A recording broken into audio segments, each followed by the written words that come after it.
तरने के माने मर जाना नहीं है। तरने के माने हमारे मन के अंतराल के जो विकार हैं वो नष्ट हो जाए, स्वच्छ हो जाए हमारा मन, हमारा हृदय स्वच्छ हो जाए, हमारा चिंतन स्वच्छ हो जाए, हमारे विचार स्वच्छ हो जाएं, हम महान हो जाएं, हम उस परम तत्व परमात्मा में अपनी आत्मा का विलीन करके एक हो जाएं। यही संसार करना है और संसार का वास्तविक सुख वही है जो कि महान पुरुषों के दर्शन से होता है। और भाई हम क्या कहें, कभी ज्यादा बोलना जानते भी नहीं है, न इतनी योग्यता ही है। गुरु महाराज के चरणों की कृपा दृष्टि है जिसके द्वारा हम आपके सामने बैठे बोल रहे हैं। क्षमा करें यदि कुछ गलत निकलते हैं सर। और आप लोग पूरी खाए, समय हो गया है पूरी खाने का। हमसे कहा गया महाराज थोड़ा सा बैठ जाए और हम 2-3 साल से दर्शन नहीं कर पा रहे थे महाराज जी के। आज सौभाग्य प्राप्त हुआ है तो हम दर्शन कर रहे हैं। और छोटा मुँह बड़ी बात बोलना ठीक नहीं है। बोलो गुरुदेव भगवान। एक साधारण उपाय है जो हमने अपने जीवन में ढाला है वो ये है कि वास्तविक में आत्मसमर्पण हो जाना अपने इष्ट के। हम तो लोग बहुत बुरा नाम लेकर हम पुकारते क्षेत्र में, खंडी लेकर हम घूमते थे, लोग चुकरिए बाबा कहने लग गए। तो एक ऐसी जगह थी, निर्जन जगह, हम जा रहे थे हरिद्वार की ओर। तो वहाँ इलाहाबाद जब चले तो पहुँचे उस जगह पर पहुँच गए, रात्रि के हम निवास किए। तो वहाँ महाराज जी हमें आदेश दिए कि बेटा यहाँ रहो और दंड कमंडल से हो। तभी से हम उसी जगह पर पड़े हुए हैं। देखिए अपने मन का नहीं कुछ करना चाहिए, जो हमारा इष्ट कराए वही तो सकल विघ्न जाते नहीं ताकि राम की कृपा भी लोग है। जब इष्ट ने बैठाया है तो फिक्र तो हमारे जीवन की इष्ट के ऊपर हो। इसी तरह से आप लोग अपने जीवन को समर्पण कर दें अपने भगवान को और फिर सब कुछ करिए आप, और सब कुछ भगवान का समझ लीजिए। हमारे भगवान का, हमारे गुरुदेव का है, हर गुरुदेव का। नौकरी गुरुदेव की कर रहा हूँ, धंधा गुरुदेव का कर रहे हैं। जो कुछ आप करते रहे गृहस्थी में सब कुछ करते रहे, शाम सुबह उसकी हाजिरी देंगे। प्रभु मैं तेरा हूँ, खोटा हूँ तो तेरा हूँ, खरा हूँ तो तेरा हूँ। तू अंतर्यामी है, घट घट वासी है, तो वो तुम्हारे भीतर तुम्हें हर बात बताएगा और तुम्हें कुपथ से निकालेगा, तुम्हें सत्मार्ग देगा, तुम्हारी भावनाओं को शुद्ध करेगा, तुम्हारे आचरणों को शुद्ध करेगा। क्योंकि मानव ऐसा जीवन है कि हम लोग अनाद काल के संसारी हैं, तो कोई विकार हमारे मन से हटते नहीं है। हम जानते हैं कि बुरा काम फिर भी कर बैठते हैं, क्योंकि उसका स्वभाव बना है, उसकी आदत बनी है, उसमें आसक्ति बनी है, उसका अध्यास है। तो परवश होकर के माया मन हमको और गुलाम बना रखा है। यदि इससे करना है तो स्वयं से साधन नहीं हो सकेगी। स्वयं के भीतर परमात्मा अपना भगवान जो तुम्हारा मन में राजा हो, अपना गुरु अपना इष्ट को रख लो और उसके आधार पर आप सब कुछ करते रहिए। गृहस्थी जीवन हो या विरक्त जीवन हो, उसे फिक्र हमारे जीवन की है, हमको नहीं। बस इस तरह से आप मस्त रहिए। और ये मानव जीवन ही साधन है। इन सोचिए कि मानव विरक्त हो जाए तो वही साधना करे। हम लोग गृहस्थी में, गृहस्थी में साधना जिससे न हुई तो विरक्ति में वो साधन क्या कर सकेगा। हमारा गृहस्थ जीवन ही साधन है और मानव अधिकार हमको मिला है, इसलिए सब कुछ उसके हो करके फिर हम रहें स्वतंत्र होकर। वो हमें बताएगा हर बात। जैसे हम यहाँ आ गए तो जिसके यहाँ आए उसे फिक्र खाने पीने लेटने बैठने की हमारी कि हमको।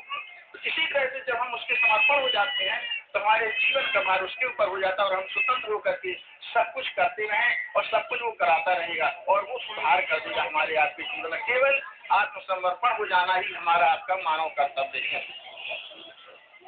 बस छोटी सी बात है, अब इसको आप लोग समझ लें और समझ के अपने भीतर से जो जिसके मन में राजा उसका वही भगवान है, उसके आधार हो जाए, उसके समर्पण हो जाए और सब कुछ करें। आप रहें घर गृहस्थी में। ये नहीं कहते कि महाराज गृहस्थी में भजन होता है, गृहस्थी में नहीं होता है। गृहस्थी में भजन न करेंगे तो गृहस्थी में भजन कैसे होगा। हम लोग गृहस्थी ही में तो जन्मे हैं और गृहस्थी में रहते हैं और तब हम गृहस्थी में थे, अब हम गृहस्थी में हैं। केवल परिवर्तन ये कि जिस माया में हम जन्मे हैं वो माया हमारा कदाप बुरा नहीं सोचती है। माया सबका हित ही चाहती है। तो उस माया से जब वो अनुभव मिले, अविद्या माया न होती, विद्या माया हमारे पास कैसे आती, ज्ञान हमको कैसे होता है, विराग कैसे होता है, योग कैसे मिलता है, साधन के लिए समय कैसे मिलता है, भक्ति कैसे मिलती, ये सब बातें हमें किसने दी, माया ने दी। आज हम माया में बैठे विकसित हो रहे हैं तो माया का रूपांतर हो जाता है। जब हमें उस परम पिता परमात्मा से मिलाप हो जाता है, माया हमारी माँ बन जाती है, हमारी रक्षा करती है और वो पिता बन जाता परमात्मा और हम लोग पुत्र बन करके अशोच होकर के सब कुछ खेलते खाते रहते उसकी गोद में। बस यही करना पसीना उतारना है।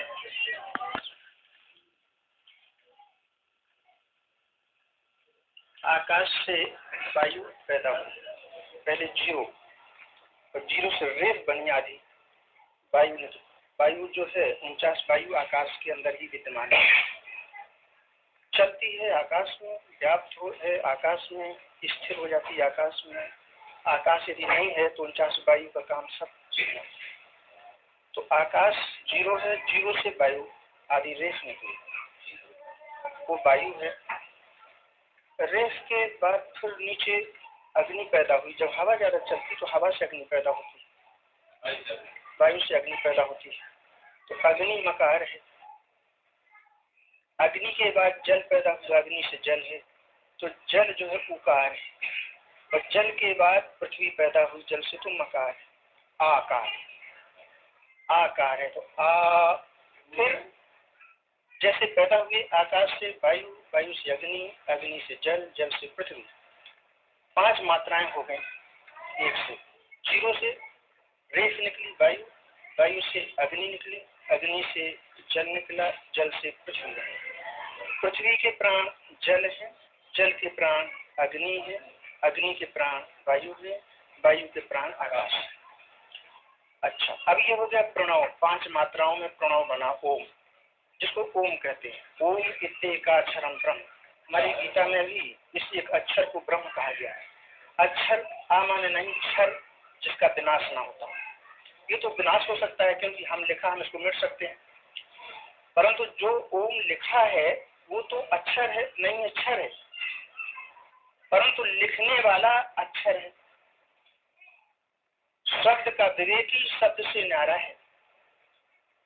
तो ओम इत्येकाक्षरं ब्रह्म, हमारी श्रुति ने कहा कि एक अक्षर ही ब्रह्म है, ओम। तो उस अक्षर ब्रह्म से ओम बना, जो अविनाशी था उससे विनाशी 5 तत्व की रचना, सृष्टि पैदा हुई, और सृष्टि पैदा करके सृष्टि ओमकार में हो गई।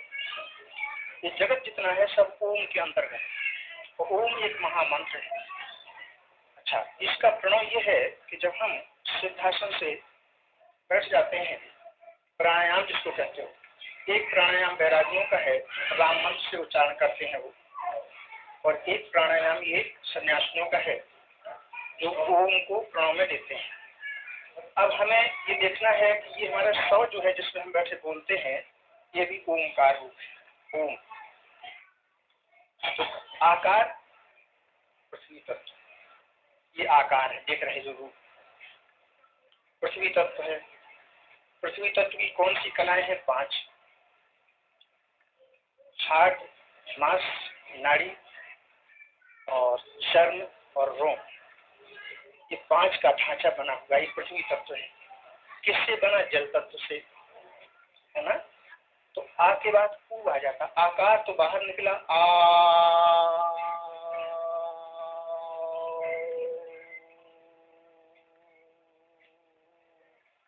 आ से भीतर चलती है श्वासन, उकार नाभि पहुंचती है। तो ये जल तत्व से ये बना।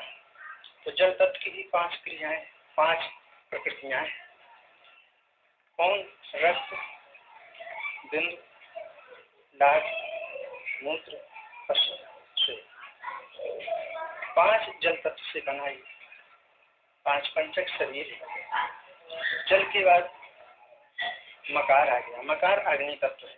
आ ऊ म शब्द जो है वो अग्नि तत्व है।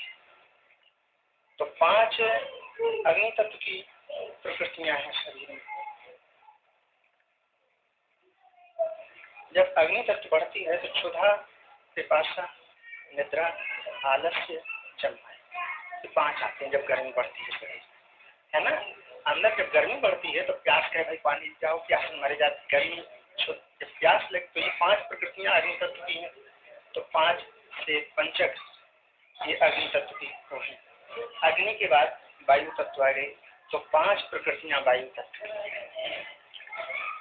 एक प्राण वायु, एक अपान वायु, एक समान वायु जो नाभि में रहा करती है, एक उदान वायु जिससे हम बोलते हैं, जम्हाई आती है, छींक आती है, और एक ध्यान वायु जो 72,000 नाड़ियों में उनका प्रसव करती रहती है। इस तरह से पंच पंचक पंच वायु का ये बना हुआ ढांचा है। और इसके अंदर पंच आकाश, अर्धाकाश, महाकाश, शून्य, अर्धशून्य, मध्यशून्य, 5 पोले स्थान है शरीर के अंदर। इसी वायु का चयन होता है। अब तुम्हें ये समझना है कि ओमकार ये शरीर इस तरह से है कि 5 तत्व से ही बना हुआ है। और जब हम बैठ करके ओमकार का उच्चारण करते हैं तो उस समय प्राणायाम करते हैं तो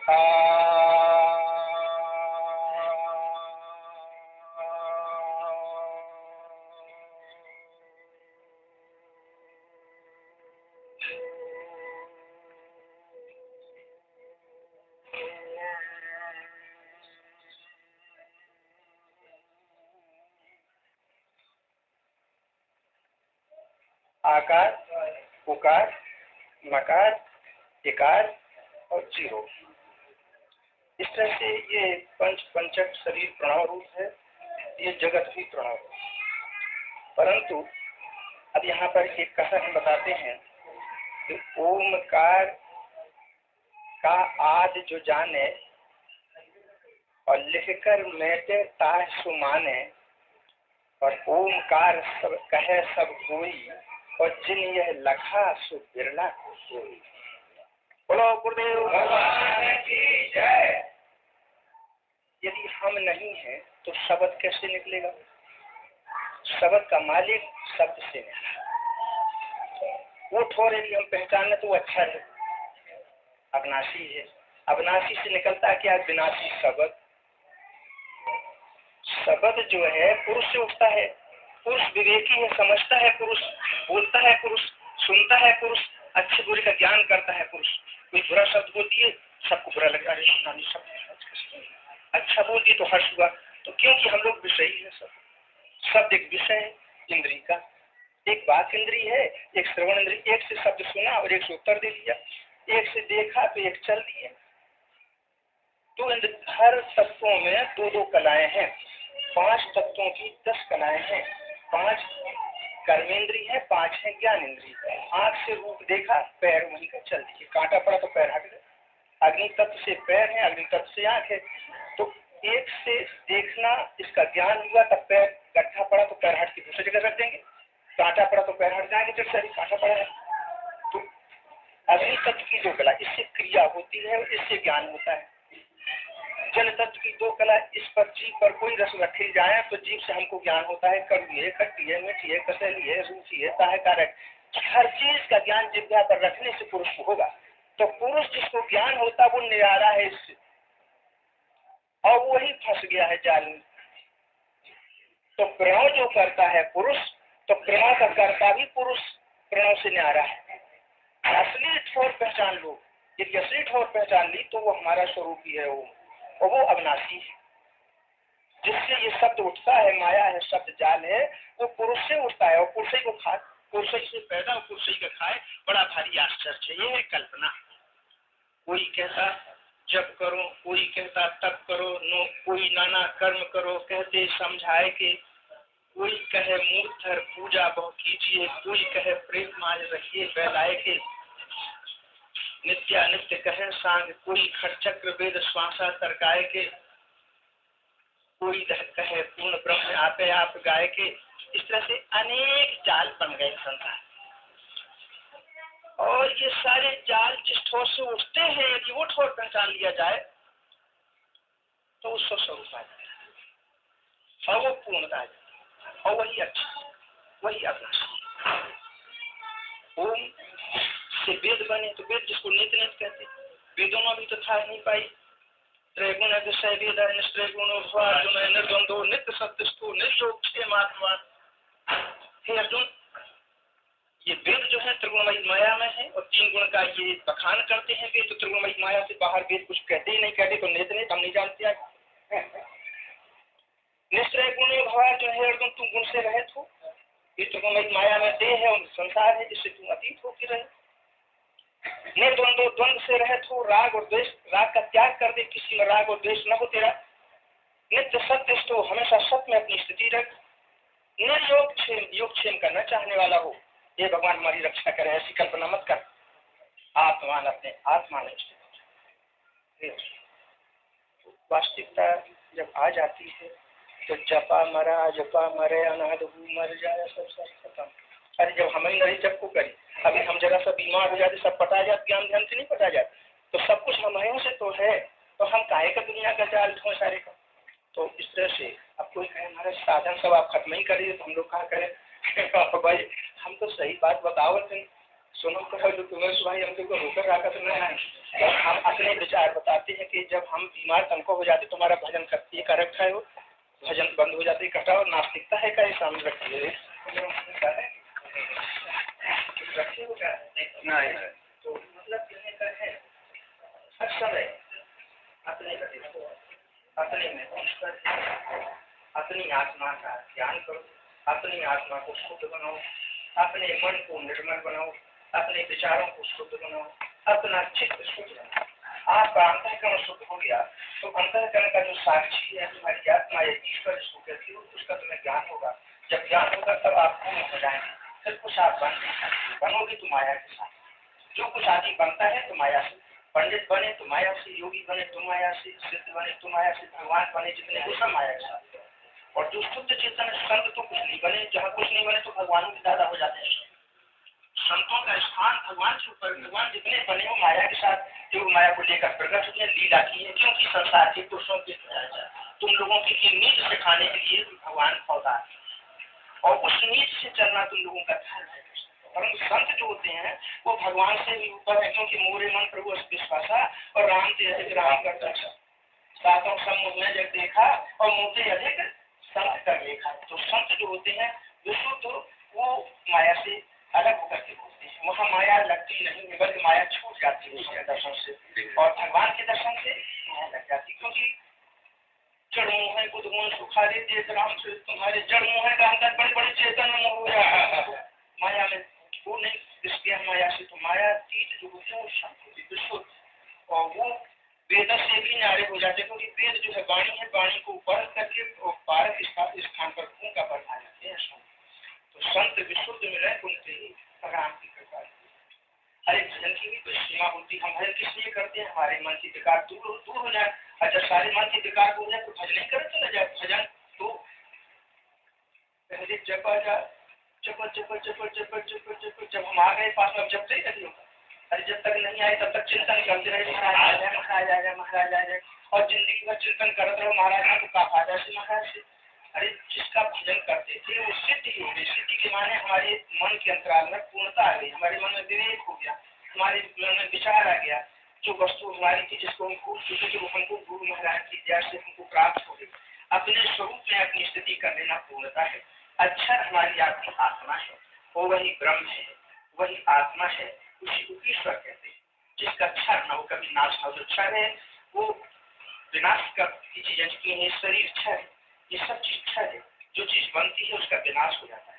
अच्छा आप कहो महाराज इसका विनाश आप सेवन क्यों करते हैं, तो सेवन तो करना होगा, हमें ज्ञान है तब भी सेवन करेंगे, अज्ञान है तब भी सेवन करेंगे। ज्ञान है तो इसमें हमारा ममत्व न हो जाए, इसमें हमारी वासना न हो जाए, इनमें हमारा अहम न हो जाए, निष्प्रहा होकर के हम इसमें बढ़ते हैं। जैसे मिट्टी में लेट गए किसी गदा पर लेट गए, ये भी मिट्टी 2 दिन के बाद वो भी मिट्टी है। कोई चीज ऐसी नहीं जो मिट्टी से पैदा न होती हो और मिट्टी में न मिल जाती हो। तो हम लोग उदासीन की तरह से बोलते, कुछ उसमें राग करके बोलते, अहंकार लेकर बोलते, ये मिल गया तो बड़ा स्वर्ग का सुख होता है, आज हमको बड़ा आनंद मिला, सामान मिल गया, क्योंकि उनको मिला। और फिर आज जो आनंद आता है कल जब न रहेगा तो रोना पड़ेगा उसने कि आज हमारा चल रही नहीं है, आज तक क्या नहीं है, क्या बताए हमको वैसे उड़कते पहले आज नहीं है। ये दुख रूपा है। यदि इसमें हमारी आसक्ति हो गई, इसमें हमारा मन हो गया, इसमें वासना हो गई, तो हम इसमें बन गए माया में, और इसी का नाम माया जो हम लोग सब बंधे हुए हैं। और जिनके भीतर विवेक हो गया इस माया का, वास्तविक को माया में रहते हैं, माया रहते हैं, वही महान पुरुष है, वही आत्मा पायमान है। क्योंकि संसार में रहते हुए भी हमारे भीतर संसार न हो, हम माइक संसार के व्यवहार देखते हुए भी, क्योंकि हमें इस बात का ज्ञान है कि हर चीज नाशवान है। जब हर चीज नाशवान है तो उसमें हमारी सत्यता कैसे, उसमें हमारी आसक्ति कैसे, उसमें हमारा राग कैसे, उससे हमारा ममत्व कैसे, उसकी हमें वासना कैसे। तो हम निष्प्रहा होकर के संसार में बढ़ते हैं। यही एक रहनी महान पुरुष की होती है। और हमारी आपकी रहनी वो है जो हर चीज में अहंकार हो जाएगा, यदि बन गया तो बड़ा हर्ष होगा, और बड़ा अहंकार होगा, नहीं हुआ तो बड़ा विघात होगा।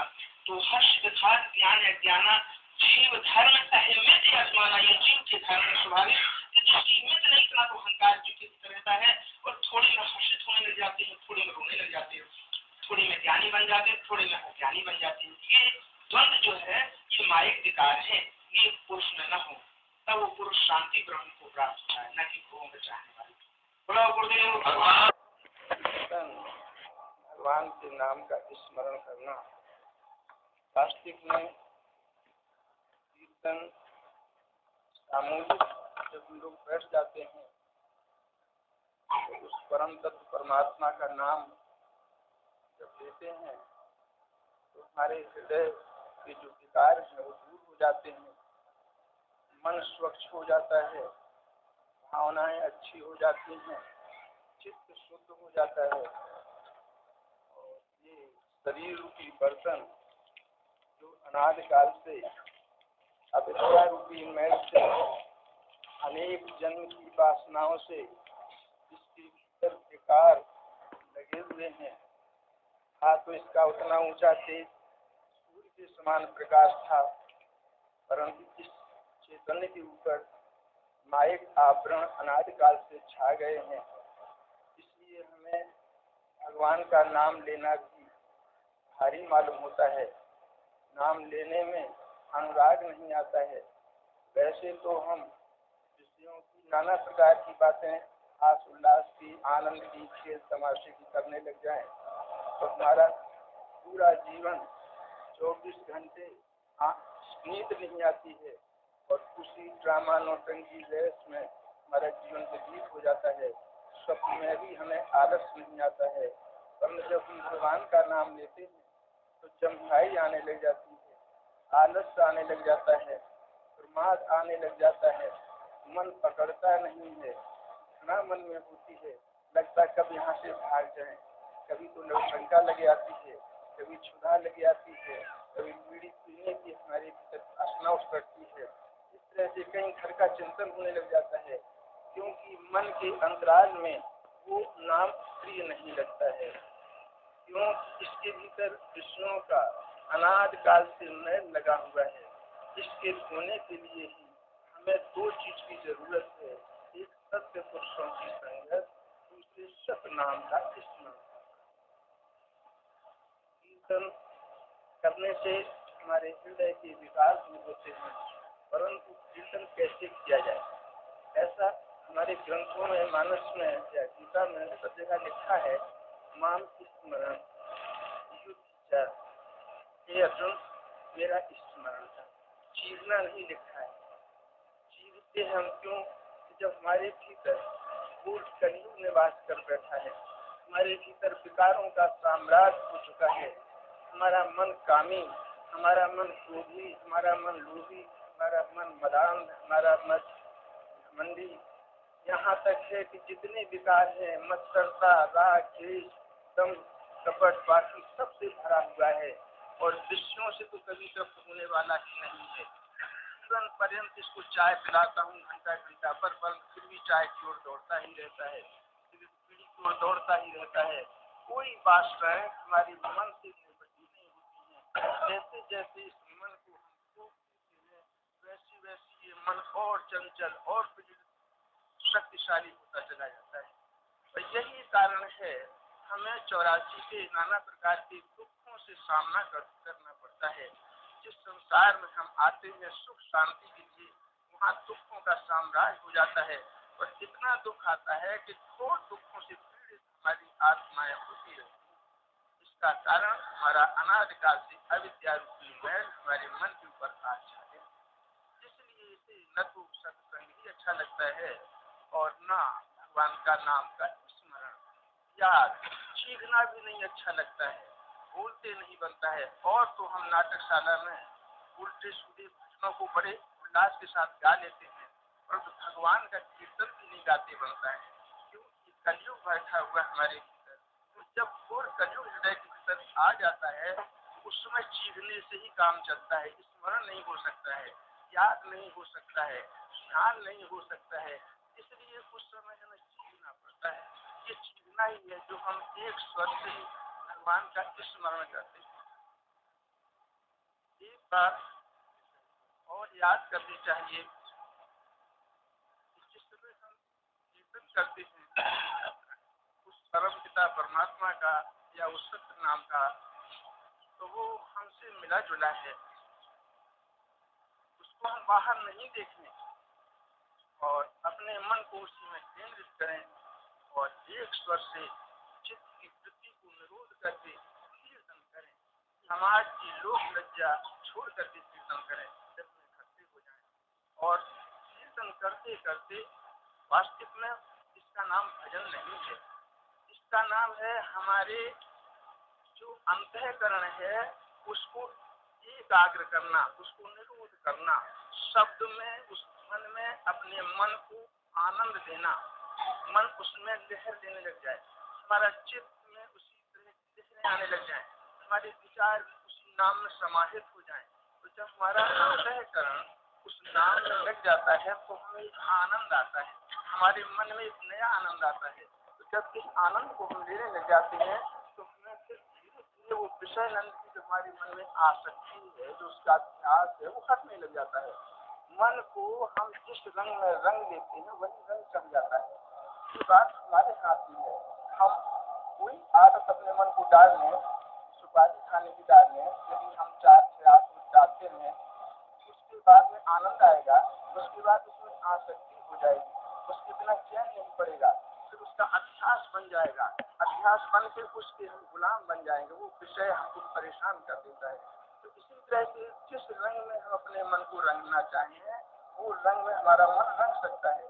तो विषय इसलिए त्यागे जाते हैं कि अनित्यम सुखम लोकम एवं प्राप्य सुना, इसलिए इंद्रिय सुख है, क्षणभंगुर नाशवान है, इसलिए बुद्धिमान पुरुष से ही संग इस पश्चात होगा। सुख योन है केवल से आदि अंतवंतः कौन से न तेषु रमते बुधा।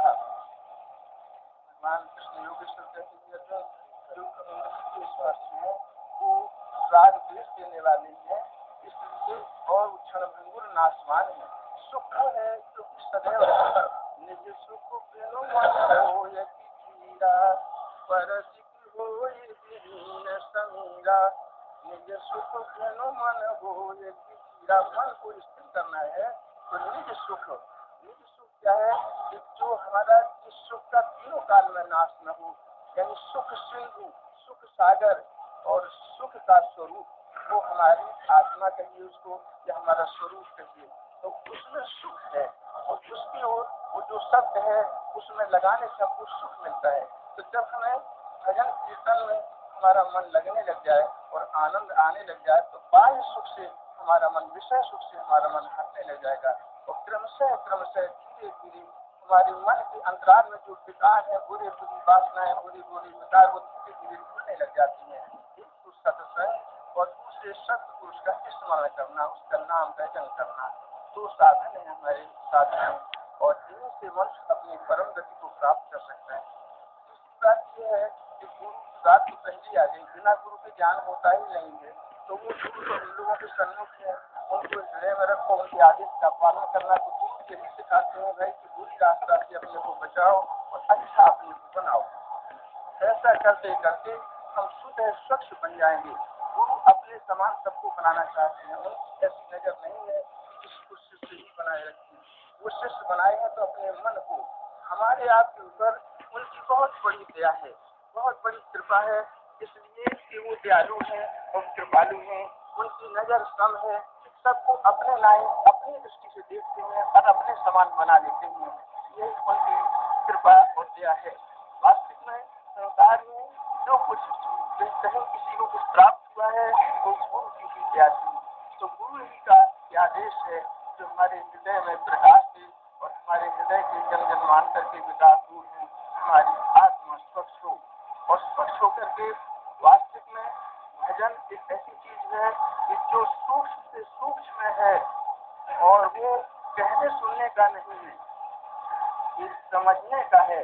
जो हम बैठे मांग से भजन करते हैं, कीर्तन करते हैं, तो उस कीर्तन करते करते वो हमारी वाणी अपने आप मध्यमा में आ जाती है।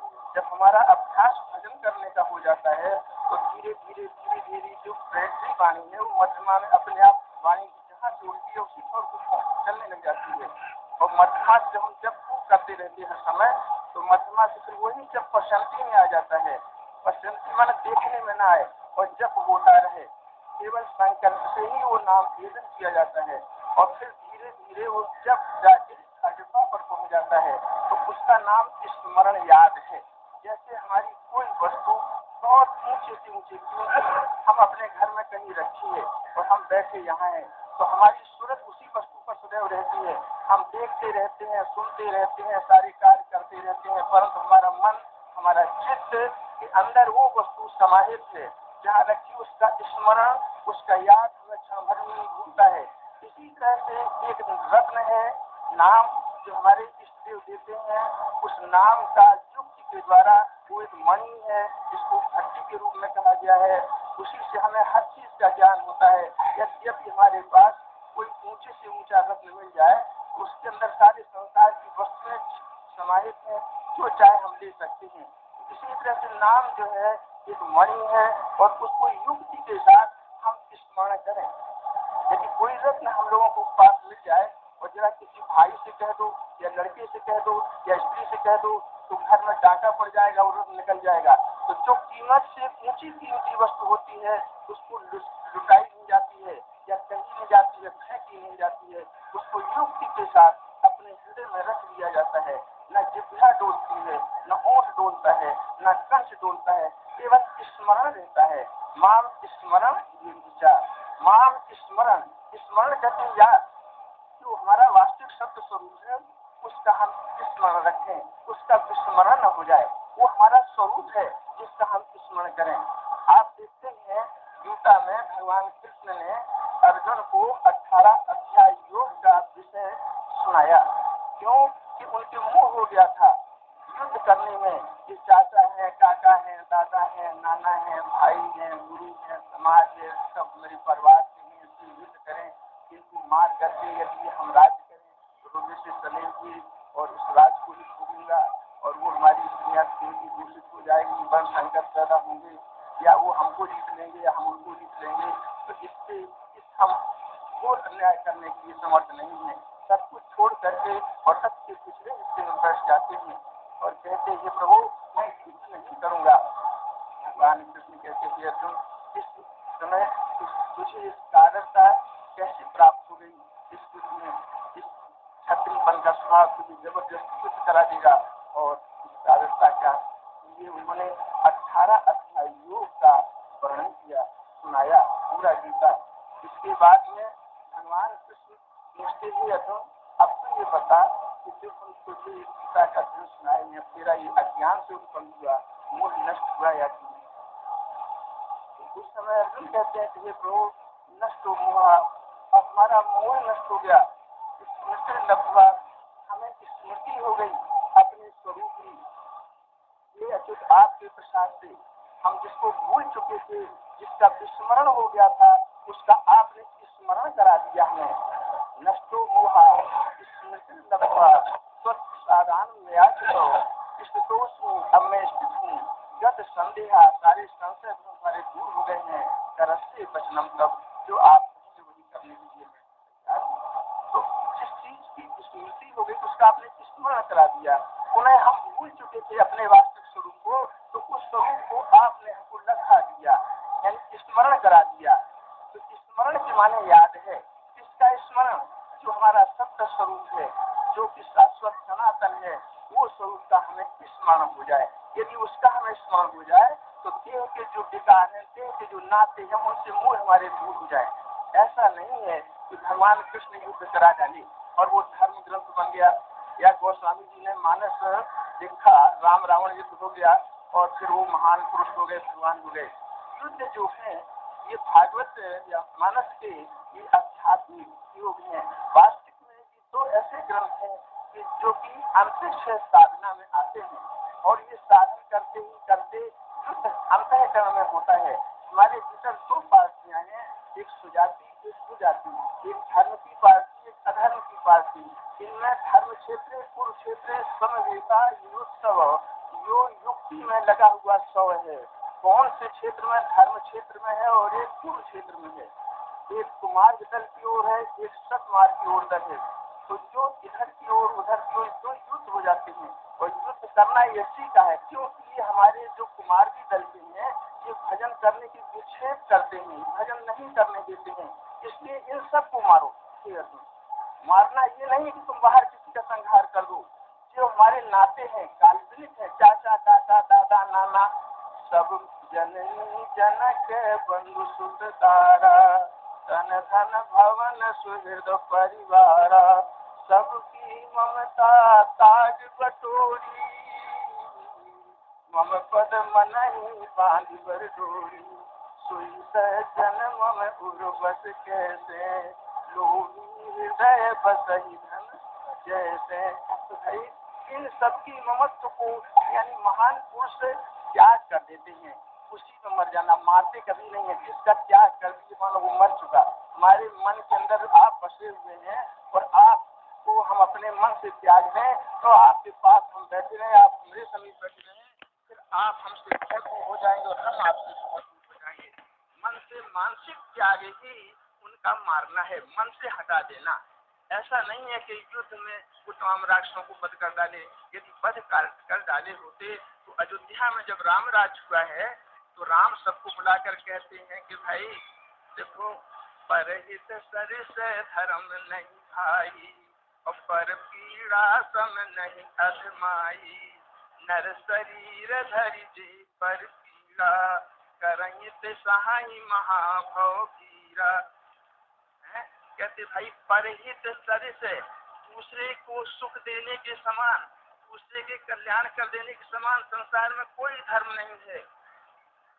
परंतु देखे जाते हैं 84 लाख के जितने जीव हैं सभी एक दूसरे को खाते रहते हैं। फिर गोस्वामी जी लिखते हैं कि भाई सबके लिए नहीं है कानून, कानून किसके लिए? मनुष्य शरीर के लिए। नर तन धरि एक पर पीड़ा और करई से सहाय महाभव पीरा।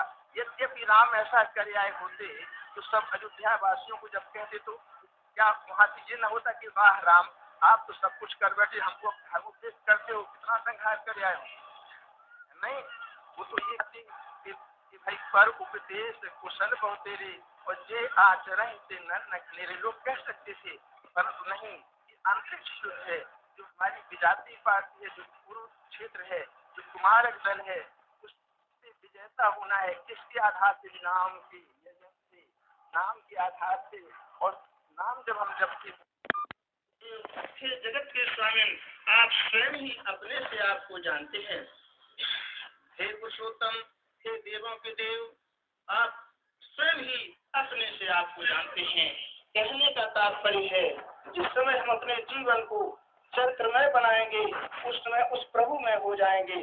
फिर प्रभु प्रभु को ही जाने, दूसरा नहीं। जिसको श्रुति ने कहा है एक को हम बहुत श्याम, एक से ही हमारे अनंत रूप हैं। परंतु जब हम स्वयं में अपने परमात्मा को साकार रूप में कर लेंगे, प्रकट हो जाएंगे, हमारी नजर ईश्वर में हो जाएगी, तो फिर हमारा दृष्टा जगत ईश्वर में हो जाएगा।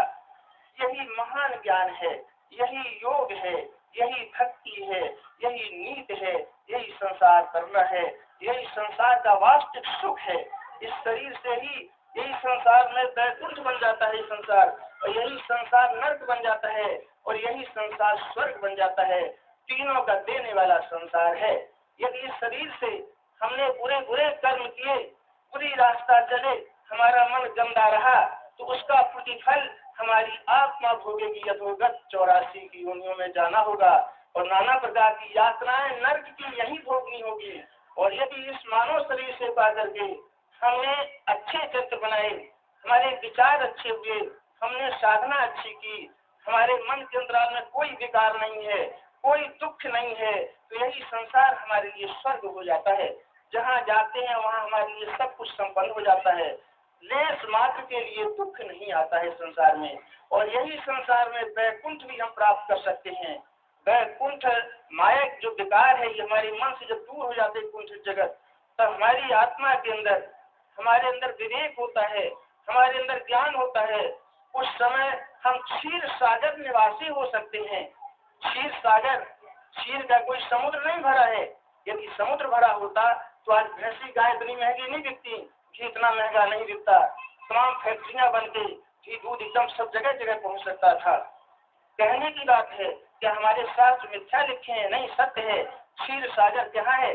और क्षीर सागर कहते हैं, जो क्षीर कहते हैं, और नीर तो से मिला हुआ संसार है। नीर कहिए विषय और क्षीर कहिए जिसके द्वारा विषय जाए, अमृत जिसको कहते हैं, दया जिसको कहते हैं, वो आत्मा जिसको कहते हैं। जब हम उसमें स्थिति कर लेते हैं तब हमारा स्व जो है, हम इस मानव जीवन से ही क्षीर सागर निवासी हो सकते हैं। क्योंकि विवेक की सैया पर हम शयन करने लग जाते हैं। विवेक कहिए 1000 सत्य के थे, 2000 दिव्या शेष को जिसको कहते हैं, वो विवेक है।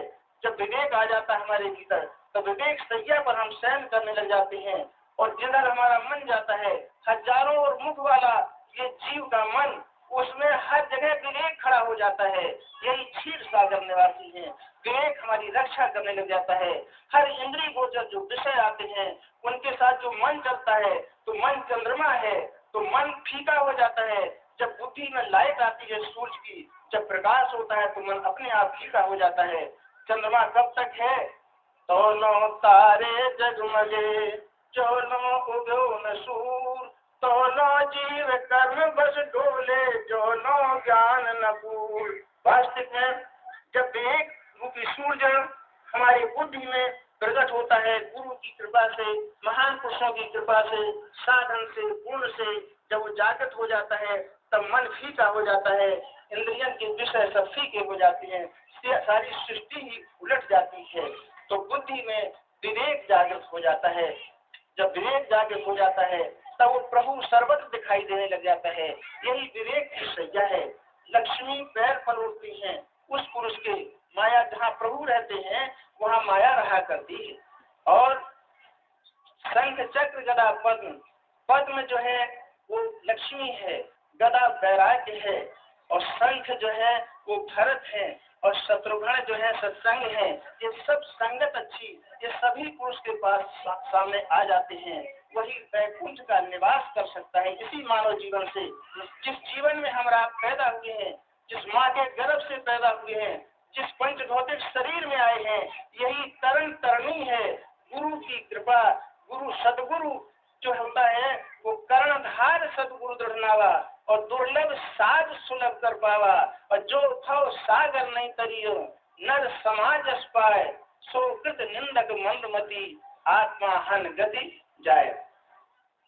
तो है याहित में हरि ज्ञान गमायो, अपने ही हृदय कमलु रघुनाथ, हरे बाहिर फिरत विकल भयो धायो,